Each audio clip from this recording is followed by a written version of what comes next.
Olá, tudo bem com você?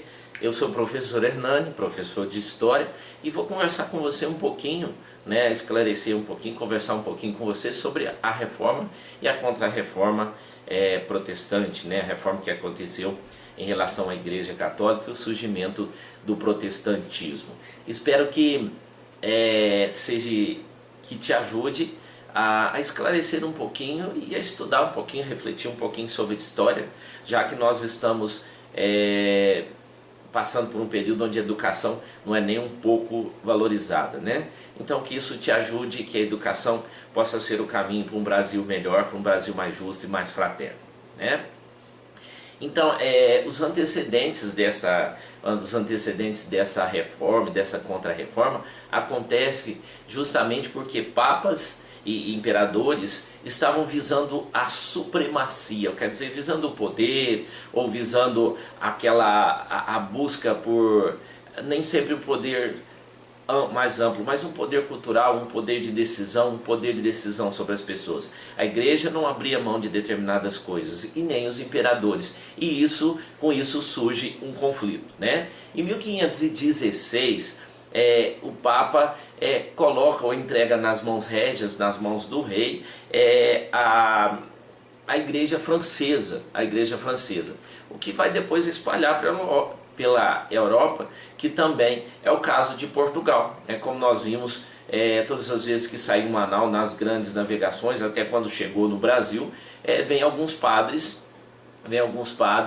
e a primeira coisa que fizeram ao encontrar o Brasil foi celebrar uma missa, já que se tratava no período da Páscoa. Bom, mas nosso assunto não é esse, nosso assunto é as reformas, No início do século XVI, as mudanças na mentalidade da sociedade europeia melhorou muito, os pensamentos começaram a ser diferentes, as pessoas começaram a pensar diferente, e mudou as ideias justamente com o Renascimento cultural e com o Renascimento urbano, E isso repercutiu muito no campo religioso, já que a igreja não estava acompanhando os novos tempos. A igreja estava parada, A igreja estava parada enquanto as pessoas iriam evoluir. Deus deixa de ser o único, Deus deixa de ser o centro de todas as coisas, e as pessoas começam a pensar nas ciências, começam a ler um pouco mais, a Bíblia passa às mãos das pessoas a partir do protestantismo, e as pessoas começam a criticar duramente a Igreja Católica, E justamente porque ela não segue esse caminho, justamente porque ela não segue essa busca que as pessoas estavam fazendo, Então a religião perdeu muito por não seguir, por não evoluir junto com a humanidade, Na verdade, nós podíamos estar até um pouco mais evoluídos se isso não tivesse acontecido. A igreja condenava o luxo, a usura, mas a igreja vivia esse luxo, A corrupção do alto clero acontecia. A ignorância religiosa também de alguns padres que estavam na igreja não para fazer o bem valer ou falar em nome de Deus, mas estavam na igreja em busca das suas riquezas, em busca do poder que essa igreja podia proporcionar, As graves críticas contra a Igreja Católica já não permitia consertar internamente a Igreja Católica. Então começa a surgir os questionamentos, começa a surgir a reforma, A reforma protestante teve início no século XVI, a partir dos abusos cometidos pela igreja e na mudança de visão do mundo, justamente que eu comentei com vocês antes, com o Renascimento, com a mudança de pensamento das pessoas. A igreja vinha desde a Idade Média perdendo a sua identidade, gastos com luxos, preocupações materiais, o clero estava desrespeitando o celibato, e as pessoas, o celibato que era a promessa de não constituir família, ou para a igreja isso era importante porque tendo filhos a igreja teria gastos e outras coisas, Então o Papa começava a venda, tem um problema com a venda, com as indulgências, O Papa começava a arrecadar dinheiro para a construção da Basílica de São Pedro, estava arrecadando dinheiro para a construção da Basílica de São Pedro, e a venda das indulgências, ou seja, a venda do perdão, As pessoas tinham que comprar pelo seu perdão. E isso afetava muito a espiritualidade e afetava muito aqueles membros da Igreja Católica que realmente queriam viver uma espiritualidade e divulgar o nome de Deus. No campo político, os reis estavam descontentes com o Papa, porque o Papa interferia muito nas decisões administrativas, nas decisões do rei. Então o Papa começava a interferir, a Igreja começava a interferir. Isso fez com que algumas pessoas começassem a mudar o pensamento em relação à Igreja Católica. O cisma do Ocidente, o cisma do Ocidente que acontece em 1378 até 1417. O Renascimento e a invenção da imprensa, a invenção da imprensa, as críticas à Igreja. A invenção da imprensa coloca a Bíblia, por exemplo, nas mãos das pessoas, que não era anteriormente, essa Bíblia não estava nas mãos das pessoas, justamente porque a Igreja Católica tinha um pouco de medo, um pouco de medo de eles terem um conhecimento maior. Então, quanto menos conhecimento, menos crítica, É o que acontece atualmente. Quanto menos educação, menos crítica, menos questionamento. Se investirmos mais na educação, com certeza nosso país vai ter tudo que os países do primeiro mundo têm, nós já temos, nós só precisamos ser um pouco mais organizados.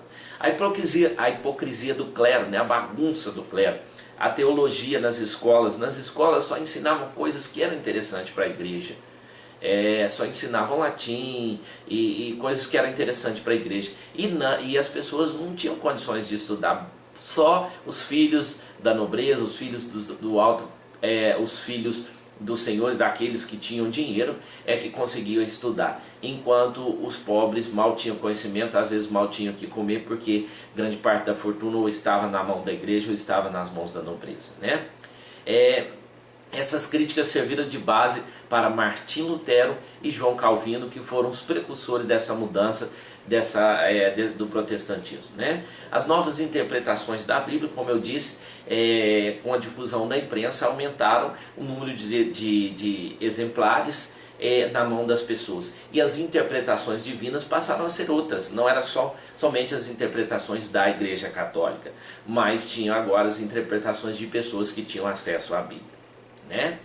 A corrupção continuava. A simonia. O que era a simonia? A simonia era a venda de objetos sagrados, espinhos falsos, espinhos que eles diziam que estava na coroa que Jesus Cristo foi crucificado, a madeira da cruz e por aí vai, A venda de relíquias. A indulgência também, mais uma vez, a venda do perdão. Para ser perdoado as pessoas tinham que pagar por isso. Os sacerdotes, a Igreja Católica queria colocar aquela ideia de que os sacerdotes eram intermediários de Deus entre os homens, só os sacerdotes, Então colocar aquela verdade que os sacerdotes, dizendo tudo que eles diziam, seriam a verdade plena, A Reforma Protestante, ela correspondeu aos sentimentos nacionalistas. Como assim os sentimentos nacionalistas? As pessoas tinham sentimentos nacionais. Por exemplo, vou dar um exemplo, na Igreja Católica, a missa, por exemplo, tudo era celebrado em latim, enquanto no protestantismo já começa-se a fazer a pregação, a fazer o estudo da Bíblia na língua de origem de cada país. E isso mudou. O que veio acontecer na Igreja Católica só mais tarde, com o Concílio Vaticano II.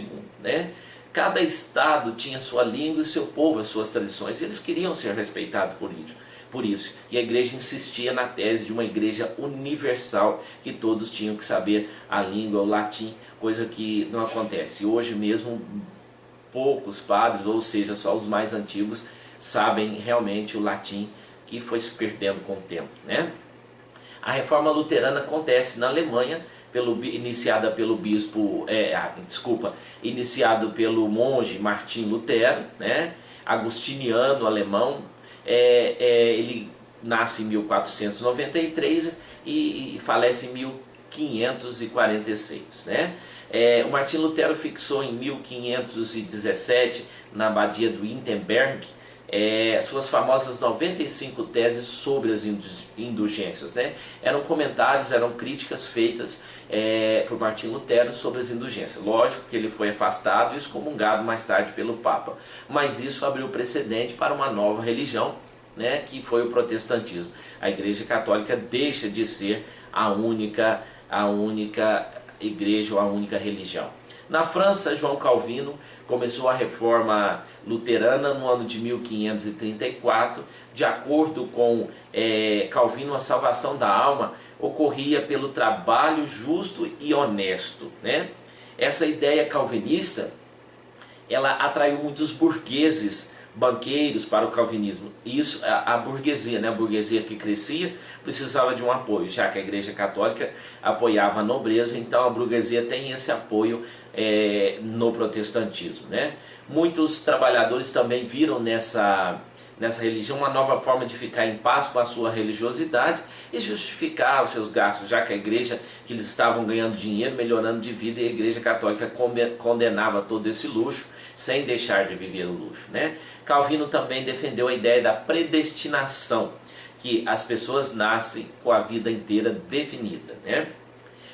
A reforma anglicana. Na Inglaterra, o Henrique VIII rompeu com o papado, né, após ele se recusar a cancelar o casamento do rei. Henrique VIII funda o anglicanismo porque Henrique VIII era casado com Catarina de Aragão por interesse, né, casou por interesse, e ele se apaixonou longamente por Ana Bolena, e ele queria que o Papa, já que ele era um defensor ferrenho da Igreja Católica, ele queria que o Papa anulasse seu casamento. E assim, aí a resposta foi a ele que o Papa disse que o casamento seria indissolúvel, que só a morte, né, só a morte podia desfazer esse casamento.